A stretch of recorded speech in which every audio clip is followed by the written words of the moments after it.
کئی لوگ مختلف جگہوں سے روحان کے نکاح میں شرکت کے لیے آ چکے تھے۔ ایس این یو کے ساکر گراؤنڈ میں تماشائی بنی بیٹھی نور الفجر لائیو تھی۔ ہوا میں خنکی آہستہ آہستہ بڑھنے لگی تھی، لیکن فی الحال معمولی سی ٹھنڈ تھی۔ سنہری دھوپ بھی اس وقت ایس این یو میں اپنے جلوے بکھیر رہی تھی اور ساکر گراؤنڈ میں فٹ بال کا میچ چل رہا تھا۔ شور بہت تھا، لیکن وہ ہیڈ فونز کانوں پر چڑھائے اس وقت لیپ ٹاپ کی طرف متوجہ تھی، بلکہ ایان کو ہی غور سے دیکھ رہی تھی۔ اورینٹیشن ہو چکی تھی اور وہ عاشی کے فری ہونے کا انتظار کر رہی تھی۔ یونگسن گیریسن ایریا کے ایک بڑے گھر کے لان میں اگر دیکھو تو ایان سکندر بیٹھا نکاح کی تقریب میں شرکت کر رہا تھا۔ یونگسن گیریسن ایریا میں امریکی فوجیوں کے گھر تھے جو ایک چھوٹے سے گاؤں کی طرح تھے۔ سرخ لکڑیوں سے بنے محل جو کورین وار کے بعد سے امریکیوں کے لیے تحفہ تھے۔ وہ وہاں کسی جنرل سے ملنے آیا تھا جو کہ گھر پہ نہیں تھے، سو وہ باہر لان میں بیٹھ کر فون کے ذریعے کال پر تھا۔ فرنٹ کیمرے میں دیکھتے ایک ہاتھ سے وہ اپنے بال درست کر رہا تھا کہ اس کی نظر نور پر پڑی۔ سندھی اچرک سر پر رکھے غور سے اسکرین پر دیکھتی وہ بہت معصوم لگ رہی تھی، اور پتہ نہیں کیوں وہ دل کو اچھی لگتی تھی۔ دونوں کی نظریں ملی اور دونوں نے ہی اپنے کیمرے بند کر دیے۔ 7 سمندر پار امریکہ کے شہر نیو یارک سے علیزہ اپنے والد کے ساتھ اپنے نکاح کی تقریب میں شریک تھی۔ وہ سفید رنگ کے ہلکے کام والے فراک کے اوپر سرخ رنگ کا کامدار دوپٹہ لیے ہوئے بہت خوبصورت لگ رہی تھی۔ سکندر ہاؤس میں خوشبوئیں بکھری ہوئی تھیں اور سب ہی بہت پرجوش تھے۔ نکاح شروع ہونے سے پہلے اللہ کے بابرکت نام پڑھے گئے اور پھر تلاوت کی گئی۔ نکاح شروع ہوا اور فضا میں معطر سی خاموشی چھا گئی۔ نکاح خواہ دعائیں اور کلمے پڑھ رہا تھا، سب خاموشی سے سن رہے تھے۔ پہلے علیزہ سے ایجاب و قبول کا پوچھا گیا۔ اس نے دھڑکتے دل اور خلوص نیت سے روحان سکندر کو قبول کیا تھا اور اس کی آنکھیں چھلک پڑی تھیں۔ علیزہ کے والد نے اسے خود سے لگایا اور پھر اسکرین کی طرف متوجہ ہوئے جہاں روحان سے نکاح کی قبولیت کا اقرار کروایا جانا تھا۔ روحان اسے نہیں دیکھ رہا تھا، بلکہ آج وہ کسی کو بھی نہیں دیکھ رہا تھا۔ سفید بغیر شکنوں والے قمیض شلوار پر نیلے رنگ کی ہاف ویسٹ کوٹ پہنی ہوئی تھی، ہلکا پرفیوم لگایا وہ باروب لگ رہا تھا۔ گردن سے اوپر آتی داڑھی اور ہلکی مونچھیں جو سلیقے سے کٹی ہوئی تھیں اس کی شخصیت کا خاصہ تھیں۔ آج بال بھی جل لگا کر پیچھے کیے ہوئے تھے اور معمول سے چھوٹے تھے۔ نظریں جھکائے اسے سنجیدہ سا اپنے ہاتھوں کو دیکھ رہا تھا جو ایک دوسرے میں پیوست تھے۔ نکاح خوان روحان کی طرف متوجہ ہوئے۔ اس نے گردن ذرا سی ترچھی کر کے نکاح خوان کی طرف دیکھا جو اس سے کچھ پوچھ رہا تھا۔ قبول ہے، قبول ہے، قبول ہے، اس نے خود کو اقرار کرتے پایا۔ کوئی اس کے نام سے منسوب ہو گیا تھا اور وہ کسی کے نام سے منسوب ہوا تھا، کوئی اس کا ہوا تو وہ کسی کا ہو گیا تھا۔ اس کی آنکھوں سے 2 موتی ٹوٹ کر گرے تھے۔ پیچھے کھڑے لڑکوں میں سے کسی نے اس کے کندھے پر ہاتھ رکھ کر حوصلہ دیا تو اس نے دائیں ہاتھ سے رگڑ کر اپنی آنکھیں صاف کی اور دعا کے لیے ہاتھ بلند کیے۔ دعا کے اختتام پر مبارکباد کا سلسلہ شروع ہوا اور وہ سب سے گلے مل کر دعائیں لیتا رہا۔ اسکرین پر علیزہ کو دیکھتے ہوئے نرم نگاہوں سے اسے مبارکباد دی تھی۔ سلامت رہو، آباد رہو۔ حدیقہ بیگم بھی بھیگتی آنکھوں سے اسے گلے لگائے مبارکباد دے رہی تھی۔ مجھے یقین نہیں آ رہا کہ میں اتنا بڑا ہو گیا ہوں کہ نکاح جیسی ذمہ داری نبھانے جا رہا ہوں۔ اللہ یہ رشتہ میرے بچوں کے لیے مبارک کرے۔ مردوں کو ڈرائنگ روم میں لے جاؤ، میں ذرا نور اور ایان سے بھی بات کر لوں۔ جی کیوں نہیں، وہ تبریز سے سب کو لے جانے اور کھانا دینے کا کہہ کر باہر آیا کیونکہ ضروری کال آ رہی تھی۔ ہاں عامر، کیا پروگریس ہے؟ نکاح مبارک ہو روحان، اور پروگریس کچھ خاص نہیں ہے۔ کیا مسئلہ ہے روحان؟ تمہیں لیگل نوٹس آیا ہے، عدالت جا کر ہی جواب دینا پڑے گا، اس کے علاوہ کوئی حل نہیں ہے۔ ممکن ہے تمہاری درخواست بھی قبول نہ کی جائے۔ کیا مصیبت یار، اگر میں عدالت میں نہ جاؤں تو تم جانتے ہو گرفتاری ہوگی اور زیادہ بدنامی ہوگی۔ بدنامی کا ڈر کس کو ہے عامر؟ مجھے یہ بتاؤ پیشی کب ہے؟ پرسوں صبح۔ آج ہی آنا پڑے گا۔ پھر ایسا کرو پیشی سے پہلے سینیٹر جبار سے میری ملاقات ارینج کرواؤ۔ اوکے، اور کوئی کام؟ لاہور آ کر دیکھتا ہوں، کام تو بہت ہیں۔ عامر سے بات کر کے وہ فون جیب میں رکھتا اندر کی جانب جا رہا تھا تو اس کی نظر رحمان پر پڑی جس کی اس کی جانب پوچھ تھی، لیکن اس کا فون روحان کو نظر آ گیا۔ اس کے ماتھے پر تیوری چڑھی۔ رحمان کے فون کا کیمرہ مناہل پر فوکس تھا جو LED اسکرین کے سامنے کھڑی ایان سے کچھ کہہ رہی تھی۔ نور الفجر شاید اس وقت تک چلی گئی تھی۔ وہ اس کے پیچھے جا کر کھڑا ہوا اور اس کو دائیں بازو سے سختی سے پکڑ کر قریبی کمرے میں لے گیا جو شایان اور سائرہ کا کمرہ تھا۔ کیا ہوا روحان بھائی؟ وہ گڑبڑا کر بولا۔ ایک مرتبہ میں سمجھائی یہ بات سمجھ نہیں آتی؟ رحمان نے تھوک نگلا۔ میں نے کچھ بھی نہیں کیا۔ وہ روحان کے تیور دیکھ کر تھوڑا ڈر گیا تھا۔ پورے فنکشن کے دوران میری بہن کی جتنی تصویریں لی ہیں سب ڈیلیٹ کرو۔ بھائی آپ غلط سمجھ رہے ہیں۔ دیکھو رحمان، میں زبردستی کا قائل نہیں ہوں اور نہ کنزرویٹو سوچ کا بندہ ہوں۔ اس عمر میں کوئی بھی پسند آ جایا کرتا ہے، لیکن ایک سرٹن ایج تک انتظار کرنا پڑتا ہے. مجھے نہیں پتا تم کس ٹائپ کے لڑکے ہو، لیکن میری بہن میری عزت ہے اور مجھے قطعاً پسند نہیں کہ میری بہن کی تصویریں تمہارے پاس رہیں. لیکن بھائی میں کسی کو بھی نہیں دکھاؤں گا، وہ منمنایا. تم خود بھی نہیں دیکھو گے، فون دو، اس نے سختی سے کہتے ہوئے اپنا ہاتھ آگے کیا تو نہ چاہتے ہوئے بھی رحمان نے فون اسے تھما دیا. روحان نے گیلری کھولی تو مناہل کے آج کے فنکشن کی کئی تصویریں دیکھ کر وہ بہت جکا سا رہ گیا.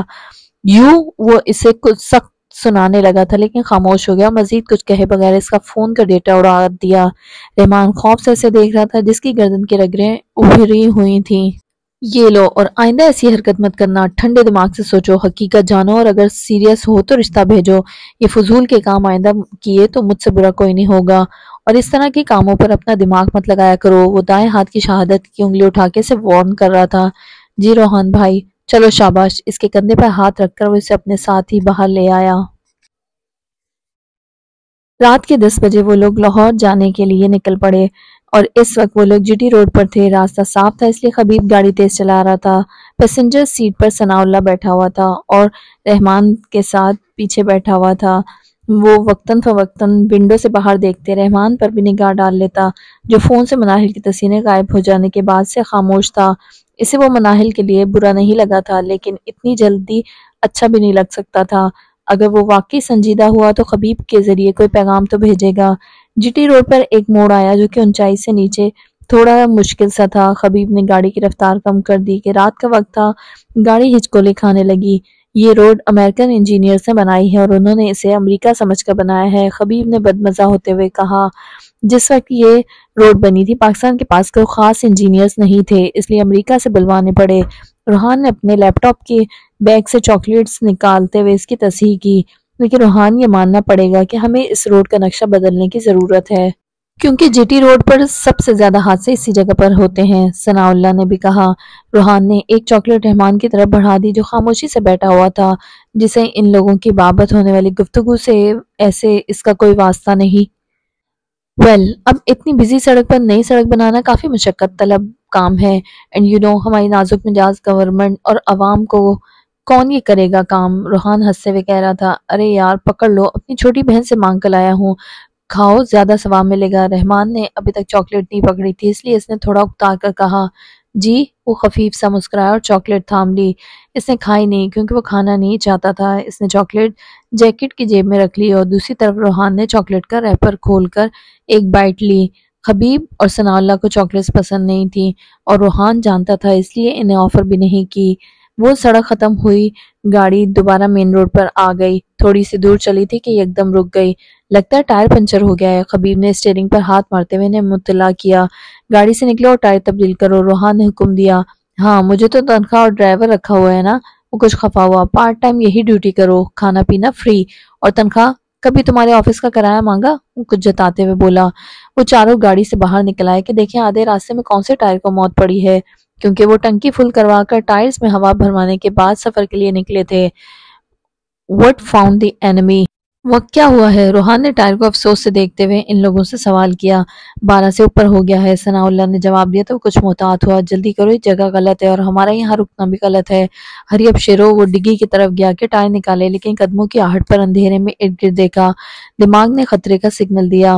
Do yourself defence. اس نے اپنے پیچھے بھی دیکھا، وہاں کوئی نہیں تھا. گاڑی کے ہیڈ لائٹس میں نے سایہ سا دکھائی دیا. خبیب سنبھل کر. وہ فوراً خبیب کی طرف بھاگا جس کی پشت پر کوئی تھا اور اس کے کہنے پر وہ خبیب کو ڈنڈا مار چکا تھا. وہ لڑکھڑایا اور سیدھا روحان سے لگا. پھر نہ جانے کہاں سے اتنے نقاب لوگ آ گئے اور ان چاروں کو گھیرے میں لے لیا. وہ لوگ گاڑی کے سامنے کھڑے ہو گئے. ان تینوں نے رحمان کو درمیان میں کر اسے سیو کرنے کے لیے ایک دوسرے کے ہاتھ کس کر تھام لیے. کون ہو تم لوگ اور ہم سے کیا چاہتے ہو؟ ثناء اللہ نے سختی سے پوچھا. یہ والا روحان سکندر اور وہ پچھلا خبیب ہے. ثناء اللہ کے جواب دینے کے بجائے ان میں سے کسی نے سب کو بتایا. میں نے پوچھا کون ہو تم لوگ؟ ملک جبار نے سلام بھیجا ہے روحان سکندر، ایک نقاب پوش نے کہا، اور کوئی بھی دوسری بات کہے بغیر ہاتھ میں پکڑا ڈنڈا پوری شدت سے روحان کے پیٹ پر دے مارا جس سے وہ دوہرا ہوا اور درد سے چیخ نکلی. خبیب اور ثناء اللہ اس کی مدد کو آئے لیکن ان پر بھی ڈنڈوں سے حملہ کر دیا گیا. رحمان مدد کرنے کی حالت میں تھا ہی نہیں اور اسے بچہ سمجھ کر ان لوگوں نے کچھ کہا بھی نہیں. کچھ ہی دیر بعد ان لوگوں نے ثناء اللہ اور رحمان کو دوسری طرف کر کے روحان اور خبیب پر اندھا دھند تشدد کرنا شروع کر دیا. وہ دونوں بھرپور مزاحمت کر رہے تھے اور ایک ادر ڈنڈا اب ان کے دونوں کے پاس بھی تھا۔ روحان کا سر پھٹ گیا تھا اور خون اس کے سر سے بہہ کر سفید قمیص کو آگے پیچھے سے سرخ کر گیا تھا۔ خبیب کا بھی یہی حال تھا، وہ بھی لہولہان ہو چکا تھا۔ ثناءاللہ رحمان کو دو دو بندوں نے بازوؤں سے پکڑا ہوا تھا، جس کی وجہ سے وہ دونوں روحان اور خبیب کی مدد نہیں کر پا رہے تھے۔ جب مزید لڑنے کی ہمت نہ رہی تو وہ گھٹنوں کے بل زمین بوس ہوئے۔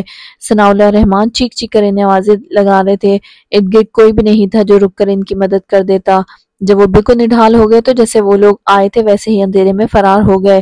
سب اتنی اچانک ہوا کہ رحمان کے حواس سلب ہو گئے تھے۔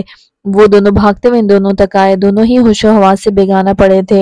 ایمبولینس کو کال کرو، اس نے رحمان سے کہا جو منہ پر ہاتھ رکھے شوق کے عالم میں کھڑا تھا۔ فوراً خبیب کی طرف بھاگا۔ بھائی، وہ پوری شدت سے چلایا، خون مسلسل بہہ جا رہا تھا۔ ثناءاللہ نے روحان کا سر اپنی گود میں رکھ کر خون روکنے کی کوشش کی۔ اسے ایسا محسوس ہوا جیسے اس نے دماغ کے کسی نرم حصے پر ہاتھ رکھا ہو۔ آنسوؤں پر ضبط کرتے ہوئے اس نے ایمبولینس کا نمبر ملایا، انہیں لوکیشن بھیجی اور طبی امداد کے ہمراہ فوراً پہنچنے کی تاکید کی۔ ثناءاللہ نے باری باری دونوں کی نبض چیک کی اور اسے شدید شوق لگا، اس کے لبوں سے اگلے الفاظ ادا نہ ہو سکے۔ وہ رات کو بڑی مشکل سے سویا تھا، سر درد کی وجہ سے اسے نیند نہیں آئی تھی اور جب آئی تو صبح کے 4 ہو رہے تھے۔ وہ اوندھے منہ تکیے پر سر دیے مہوے خواب تھا۔ جب اس کا فون مسلسل بجا تو مسلسل بجتا چلا گیا۔ کوئی 20ویں مرتبہ اس نے ہڑبڑا کر آنکھیں کھولی اور چند سیکنڈز اندازہ لگایا کہ وہ اس وقت کہاں ہے۔ جب اسے ادراک ہوا کہ وہ ایشیا کے جزیرہ نما ملک کوریا میں ہے تو اس نے ایک گہرا سانس لیا۔ فون دیکھا تو صبح کے 5:30 ہو رہے تھے۔ شایان کی اتنی زیادہ مسڈ کال دیکھ کر اسے تشویش ہوئی، کیونکہ شایان کام کے علاوہ کبھی کال نہیں کرتا تھا۔ اس نے ری ڈائل سے شایان کا نمبر ملایا اور پھر جو اس نے سنا تو اسے اپنے کانوں پر یقین نہ آیا۔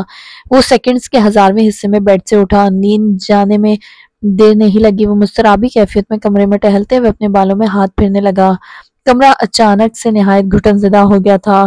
وہ کمرے کی بتیاں روشن کرتا باہر نکل گیا۔ شایان سے ساری صورتحال جاننے کے بعد اس نے ثناءاللہ کو فون ملایا۔ اب وہ نیچے سٹنگ ایریا میں جلے پیر کی بلی کی طرح چکر کاٹ رہا تھا۔ وہ ٹھیک ہو جائے گا ایان، ہم سب پر امید ہیں، مجھے حقائق سے آگاہ کرو۔ حافظ، روحان کی موجودہ حالت کیسی ہے؟ وہ لب بھینچے سچ جاننا چاہ رہا تھا۔ اس کی سرخ ہوتی آنکھیں پوری نیند نہ ہونے کی وجہ سے چگلی کھا رہی تھیں۔ میں کچھ کہہ نہیں سکتا، اسے آئی سی یو میں رکھا ہوا ہے۔ ایان نے گہرے سانس لے کر خود کو بدتمیزی کرنے سے باز رکھا کہ تم لوگوں کو آدھی رات نکلنے کا مشورہ کس گدھے نے دیا تھا؟ اس سب کے پیچھے کس کا ہاتھ ہے؟ اس نے سنجیدگی سے استفسار کیا۔ ان گنڈوں نے مارنے سے پہلے ملک جبار کا نام لیا تھا۔ ایان کا چہرہ ایک دم سرد ہو گیا، کیونکہ وہ ملک جبار کے بارے میں روحان سے سن چکا تھا کہ کنسٹرکشن سائٹ کی زمین پر اس کے ساتھ کوئی تنازع تھا۔ تم ٹھیک ہو؟ الحمدللہ، خبیب کو بھی کافی چوٹیں آئی ہیں، سب ٹھیک ہوگا انشاءاللہ، اس نے بے بسی سے کہہ کر فون بند کر دیا اور صوفے پر پھینک دیا۔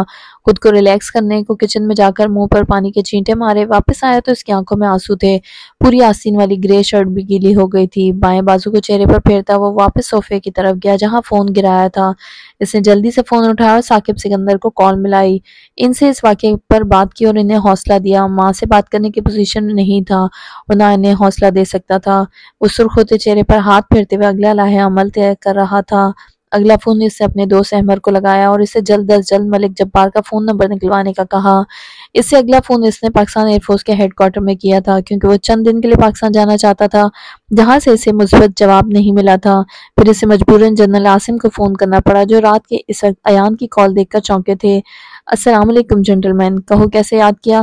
سر میں پاکستان آنا چاہتا ہوں، پلیز کچھ کریں۔ جنرل عاصم سے کچھ ذاتی تعلقات کی بنا پر وہ قدرے کھل کر بات کر لیا کرتا تھا۔ اول تو ٹھنڈے ہو جاؤ اور اصل بات سے آگاہ کرو، دوم تم واپس نہیں آ سکتے۔ سر پلیز، میرا آنا ضروری ہے۔ روحان پر قاتلانہ حملہ ہوا ہے اور لمحے کے 1000ویں حصے میں وہ ایان کا مسئلہ سمجھ گئے تھے۔ پھر وہ وہی فیملی کے لیے جذباتی پن، جب بولے تو آواز کچھ سخت تھی۔ تم فوج میں ہو ایان سکندر، تمہیں پہلے بھی بتایا تھا کہ آج بھی بتا رہا ہوں کہ ڈیوٹی کے وقت کوئی رشتہ اہم نہیں ہوتا، صرف وطن ہوتا ہے۔ سر میں آپ سے درخواست کر رہا ہوں اور آخری مرتبہ میرے واپس آنے کے لیے کچھ کریں۔ اس کے بعد کوئی مر بھی جائے گا تو پروجیکٹ مکمل ہونے سے پہلے نہیں آؤں گا۔ وہ میرا بھائی ہے، مجھے خود سے بھی زیادہ عزیز ہے۔ ایان، تم اپنے گھر والوں کے لیے حد سے زیادہ جذباتی ہو اور ایک فوجی کے لیے یہ نہایت خطرناک بات ہے۔ وہ تمہارا بھائی چھوڑو، ماں بھی ہوتی تو تم ایسے واپس نہیں آ سکتے۔ تمہاری جتنی شکایتیں مجھے ایئر فورس والوں کی طرف سے آتی ہیں، تم نہیں جانتے میں کیسے ہینڈل کرتا ہوں۔ تم میرے اچھے ہونے کا نجائز فائدہ مت اٹھاؤ۔ وہ جانتے تھے کہ ایان کی ماں میں اس کی جان بستی ہے، اس لیے اتنی سخت بات کہہ گئے، ورنہ ایان کو تکلیف دینے کا کوئی ارادہ نہیں رکھتے تھے۔ آپ کچھ نہیں کریں گے؟ وہ ہمیشہ اسے پرسنل فیور دیا کرتے تھے، اسے امید تھی کہ آج بھی مل جائے گی۔ تمہیں واپس آنے کا حکم نامہ نہیں سنا سکتا میرے بچے۔ ایان نے مزید آنسو پر ضبط کرنے کی کوشش نہیں کی اور وہ خاموشی سے رو دیا۔ اس کی لمبی خاموشی سے جنرل کو اندازہ ہوا کہ وہ رو رہا ہے۔ ایان، مجھ پر اعتماد کرتے ہو قدر نرم پڑے، فوج میں سب سے زیادہ۔ تو میرا بچہ، میں تمہارے بھائی کے پاس جا رہا ہوں، وہاں کی جو صورتحال ہوگی تو میں وقتاً فوقتاً آگاہ کروں گا، لیکن تم واپس نہیں آؤ گے۔ Got it? اب میں تمہارے لیے ایک مرتبہ بھی ایئر مارشل کے پاس گیا تھا تو وہ تمہیں اس پروجیکٹ سے الگ کر دیں گے، اور میں ایسا ہرگز نہیں چاہتا کہ تمہارا جذباتی پن تمہارے ٹیلنٹ کو کھا جائے اور تمہیں فوج میں ایک روایتی سپاہی کی طرح رہنا پڑے۔ تم نہایت قابل انسان ہو، بس تھوڑے نرم دل ہو، بات کو سمجھو۔ وہ آنسو صاف کرتے ہوئے کچھ نہ بولا۔ وہ کیا بولتا جب یہاں آگے سے جواب دینے کا حق نہیں رکھتا تھا۔ سن رہے ہو؟ یس سر۔ چلو بھائی کے لیے دعا کرو، میں بھی تہجد کی چند رکعات پڑھ لوں۔ سوری سر، آپ کو اتنی رات کو تکلیف دی۔ تمہیں فارمل ہونے کی ضرورت نہیں ہے، اب ہیڈ کوارٹر فون مت کھڑکانا۔ آپ کو تکلیف دینے سے پہلے میں وہیں فون کیا تھا۔ اچھا جی، اب صبح تمہاری شکایتوں کی ایک لمبی لسٹ پھر سے ملنے والی ہے۔ آئی مسٹ سے کہ تم نے مجھے فوج میں عنایت سے بھی زیادہ تنگ کیا ہے۔ معذرت چاہتا ہوں سر، مجھے ہسپتال کا نام وغیرہ بتا دینا، میں نکلتا ہوں۔ اور روحان کی کس نے بھینٹی لگائی ہے؟ ایک سینیٹر کے ساتھ اس کا کوئی تنازع چل رہا تھا، اسی نے ڈرانے کو گنڈے بھیجے تھے۔ پولیس کیس ہے، چھوڑنا مت۔ ڈیڈ سے کہا ہے وہ پولیس سے رابطے میں ہے۔ جنرل عاصم سے رابطہ منقطع ہوا تو وہ نماز پڑھنے کے لیے وضو کرنے چلا گیا اور وہیں جائے نماز بچھا کر نماز سے فجر ادا کی اور روحان کے لیے دعا کی۔ احمد کا میسج آیا جس میں ملک جبار کا نمبر تھا۔ اس نے فوراً اس نمبر پر کال کی تھی۔ کچھ دیر بجنے کے بعد فون اٹھا لیا گیا اور غنودگی بھری آواز سنائی دی جو کہ ایک لڑکی کی تھی۔ ہیلو؟ اس نے اپنے اشتعال کو قابو میں رکھنے کی کوشش کی۔ محترمہ، اپنے ساتھ لیٹے گیدڑ کو جگاؤ اور فون اسے پکڑاؤ۔ دوسری طرف سے کچھ کہے بغیر فون کسی اور کو دے دیا گیا۔ ہیلو؟ ہکلاتی ہوئی آواز یقیناً ملک جبار کی تھی۔ نیچ انسان، تم نے جو حرکت کی اس کا خمیازہ بھگتنے کے لیے تیار رہنا۔ کمینے، میں اپنے بھائی کے خون کے ایک ایک قطرے کا حساب لوں گا۔ کون بات کر رہا ہے؟ ایان سکندر۔ او ایک منٹ، تمہیں کہیں روحان سکندر کے بھائی تو نہیں؟ اور یقیناً اسی کی بات کر رہے ہو؟ کیسا ہے وہ؟ اپنی گندی زبان سے میرے بھائی کا نام بھی مت لینا، اور یاد رکھنا صبح تک تم جیل کی سلاخوں کے پیچھے ہوگے۔ ایان کی بات پر وہ دل کھول کر ہنسا۔ نانا شہزادے، غصہ نہیں کرتے اور بڑوں سے الجھنے کی کوشش تو ہرگز نہیں کرتے۔ تمہارے بھائی کو بہت شوق ہے نا اچھے کام کرنے کا، لوگوں کی نظر میں اچھا بننے کا، تو اسے سمجھا دو آئندہ ملک جبار سے پنگا لینے کا سوچے بھی مت، ورنہ جان سے جائے گا۔ گیدڑ پھر گیدڑ ہی ہوتا ہے ملک، جس کے پر نہیں ہوتے، اڑنے کی کوشش کرتا ہے تو ہڈیاں توڑواتا ہے۔ تمہیں صبح معلوم ہوگا کہ کون در حقیقت کیا ہے۔ میری وارننگ ہے، اگلی مرتبہ تم روحان سکندر کے راستے میں آئے تو جان سے جاؤ گے یا خاندان سے جاؤ گے۔ اس نے سرد موری سے کہتے ہوئے فون بند کر دیا۔ کچھ دیر سوچنے کے بعد اس نے کال لاگ سے ایک نمبر نکالا اور کچھ دیر اسے گھورتا رہا، پھر اس نے کال کا بٹن دبا دیا۔ جسے وہ کبھی کال نہیں کرتا تھا آج کر رہا تھا۔ وہ اس کا دوست نہیں تھا، بس رسمی سے سلام دعا تھی، اور جب بھی وہ اسے ملتا تھا دونوں منہ ماری کرنے کے علاوہ کچھ نہیں کرتے تھے۔ دونوں میں عجیب سا غرور تھا کہ وہ بہتر ہے۔ دونوں کو ہی ایک دوسرے کی شکل سے نفرت تھی، اور سب سے بڑی بات وہ ایان کا خفیہ مددگار اور جیل پارٹنر بھی تھا۔ کال اٹھا لی گئی۔ مجھے معجزات پہ یقین آ گیا ایان سکندر، تم آج سر کے بل چل کر آئے ہو۔ کہو کیا شے تمہیں کھینچ کر لائی ہے؟ اس نے ضبط کیا۔ مجھے ایک مدد درکار ہے، میرا ایک کام کرو۔ بولو۔ اسے جو کام تھا وہ مختصر سا اگلے کے گوش گزار کیا۔ نہ سائیں نہ، اب ہم ایسے کام نہیں کرتے۔ تمہارا ماضی کا ریکارڈ تو غالباً ایسے ہی کارناموں سے بھرا پڑا ہے۔ میں نے کب انکار کیا؟ بس تم اپنے تمام سابقہ رویوں پر معافی مانگو اور اس کام کے لیے درخواست کرو۔ شاہ، میرے بھائی کی زندگی کا سوال ہے تو تم تو زندہ ہو نا؟ چلو اب ریکویسٹ کرو اور مجھے ایموشنل کرنے کی کوشش بھی مت کرنا۔ اس نے زیر لب ایک موٹی سی گالی دی کہ کون سی منحوس گھڑی تھی جب اس نے شاہ سے مدد مانگنے کے بارے میں سوچا۔ اب اس دنیا میں آخری انسان بھی ہوگے تو بھی میں تم سے مدد مانگنے کی غلطی نہیں کروں گا مسٹر شاہ۔ تم انتہائی موقع پرست اور مفاد پرست انسان ہو۔ کوئی بات نہیں، تم نے سیکھا ہی یہی ہے، دوسروں کو دھوکہ دینا اور اپنے مطلب نکالنا۔ تم اس لائق ہی نہیں ہو کہ کوئی تمہارے پاس مدد کو آئے۔ مجھے ہی پاگل کتے نے کاٹا تھا، وہ پہلے ہی تیار تھا کہ اس نے معافی کا کہا اور وہ بغیر لحاظ کیے سنا ڈالے۔ واہ لالے، بڑا تگڑا بولتے ہو، جاؤ دفعہ ہو جاؤ۔ اگر پتا تھا تو فون کیوں کیا؟ میری بھی نیند خراب کر دی، مطلبی انسان۔ ہاں میں سمجھ سکتا ہوں، فٹ پاتھ پر کتوں کے ساتھ سونے کا اپنا ہی الگ مزہ ہے۔ شوق سے نیند پوری کرو، اللہ تمہاری نیند مبارک کرے۔ اب ایسے بد دعا تو مت دو، نیند مبارک کرنے کے چکر میں جب میں اٹھوں تو جنت کی حوروں کے ساتھ پایا جاؤں۔ جنت کی حوریں انسانوں کو ملنی ہیں، تم پر تو شک ہی رہتا ہے، کیونکہ شکل انہی سے ملتی ہے جن کے ساتھ